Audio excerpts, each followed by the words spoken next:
Admissions versus scholarships. Which start first in application? When you want to apply for scholarships, which start? Which or what do you consider? Are you just jumping and apply for schools?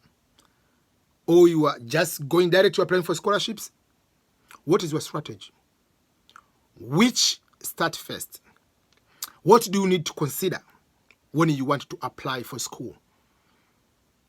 Just go straight and apply for admissions, and then later, after being admitted, walk around, find the money, or find the money first, then school will follow.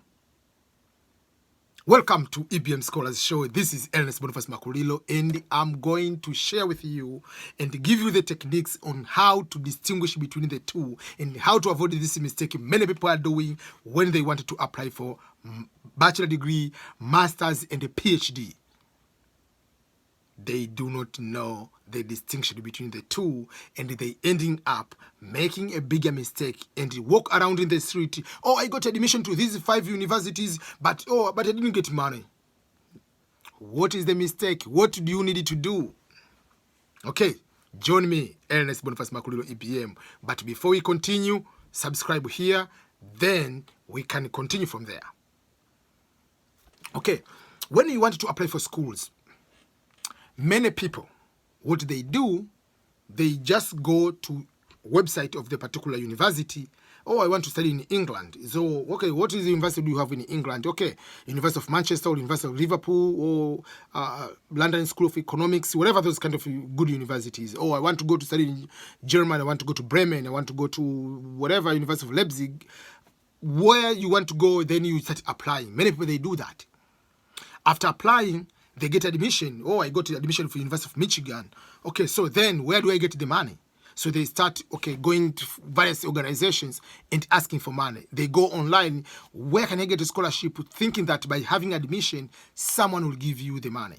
So let me break down to you how it works. We are in the capitalist, imperialistic world competition among nations. It has never changed, and it will never change. These big powers are still fighting for their sphere of influence. Among the reasons why they give you scholarship, I didn't say all, among the reasons is still to show the dominance, still to show their culture, still to show their influence among other parts of the world. So, when America is providing scholarship, they cannot provide a scholarship for you to go to study in another country. When Japan is giving you scholarship, they want to go to study in Japan. When China is giving you scholarship, they want to study in China. China cannot give you scholarship to go to come to study in America, or America give you scholarship to study in Sweden, or France give you scholarship to go to study in Germany, or Germany give you scholarship to study in England. They are still into imperialistic war and showing who is superpower, who can influence another country in their culture, language in general, way of life, all those other kind of things.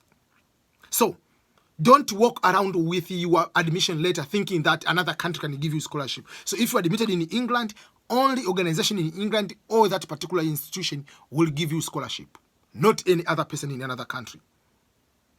So, you have to know that. Another thing is,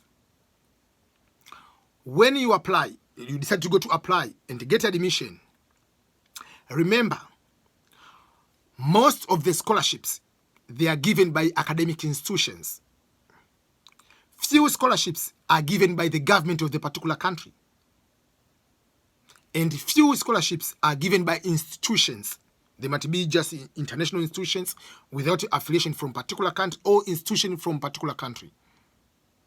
For instance, like back in the day, there was a quota scheme in Norway, or Nofik in Netherlands. Fulbright is a government one in the United States of America. But most of the scholarships in US, they are given by the academic institutions. So, Michigan cannot give you scholarship to go to study in Stanford. They want you to go to study in their university. So don't get admission at Michigan and find the money another university to give you the money to go to study in Michigan. It's just like you want to play at Manchester United, but you want your salary to be paid by Barcelona. How comes?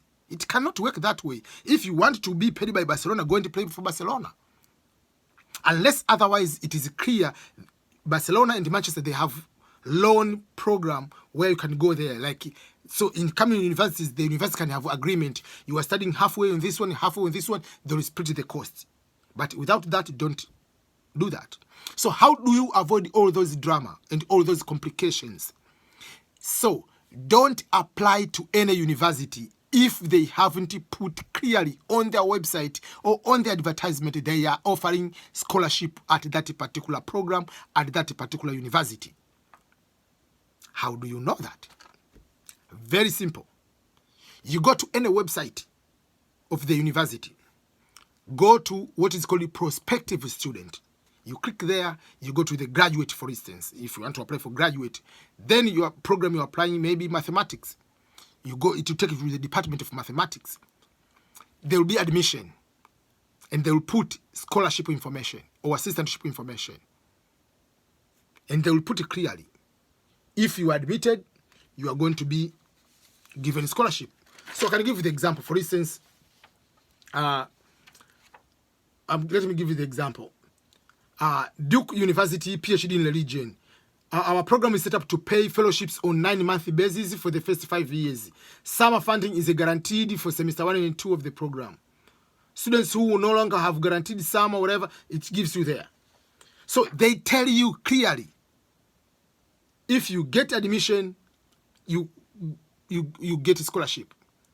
Boston University, they offer PhD in theological studies.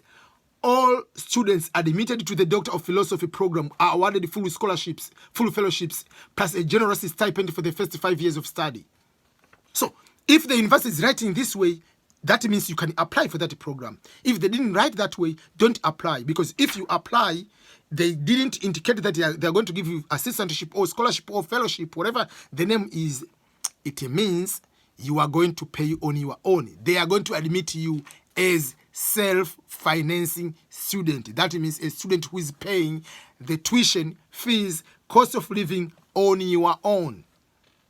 So don't do that.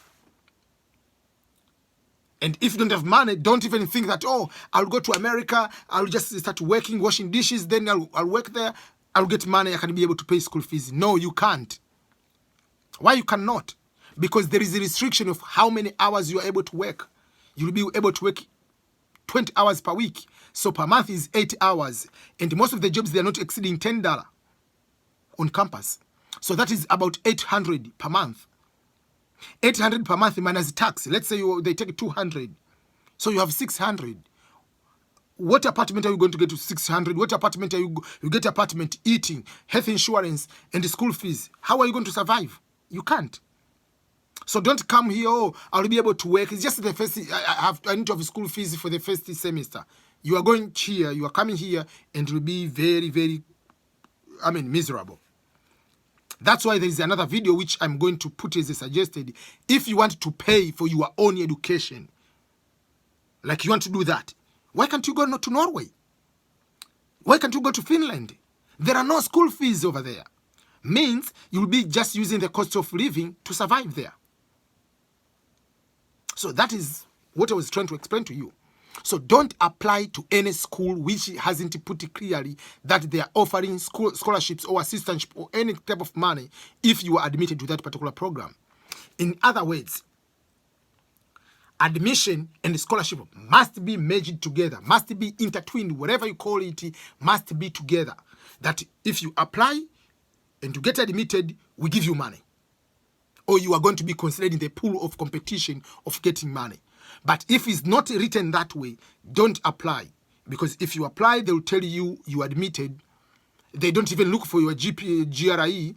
They will not look for TOEFL exam because they know for sure you are going to bring your money. But if you're looking for scholarship, there is no shortcut to maturity.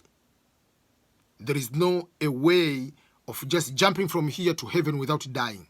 So you have to follow all procedures in order to succeed. So that is the major distinction between admission per se and scholarship. And which way can you do? Don't apply admission without or apply to any university if it hasn't indicated, if that admission is not linked directly to scholarship. I know there are some of the universities, they tell you, apply first for admission. Once you finish admission, you are admitted, then take that admission letter, apply for scholarship, this scholarship A. But they will let you know if that is the procedure. But mostly they just mix it together. You don't need to create a separate application for that. Yeah. So that is something I want to show you or share with you about scholarships admissions. What do you need to do? Which one? What can you need to avoid? So don't bring to me, I was admitted to this school, but they didn't give me money. And the first question I ask you, did you take a GRE? Did you take if you are applying for America, did you take a GRE? No. Did you take a GMAT? No. Did you take the 12 OILTS? No. So you didn't apply for scholarship, you applied for admission. They will give you admission because they know you are going to bring 50,000 into that school. I know there are some of the private school, the school, even if you're going to pay for your school, you must take those exams, but majority, some of these ones, sometimes they bend some of their procedures because they want money. They are typical for business or for profit. They're not typical research, big universities like that way. Do you have any question? Did you know that you have to do that, what I was trying to explain, to make sure that these two are merged together? Or did you do the mistake of applying for admission and walk around with these 3 admissions every time you think that you got admission, while you were just like, okay, because you're going to bring the money, so we give you admission? What is your story? What did you do? Share the comments here. Let's have this discussion. Thank you so much, everyone. Remember to subscribe here. Remember to watch the suggested videos here. Thank you and goodbye.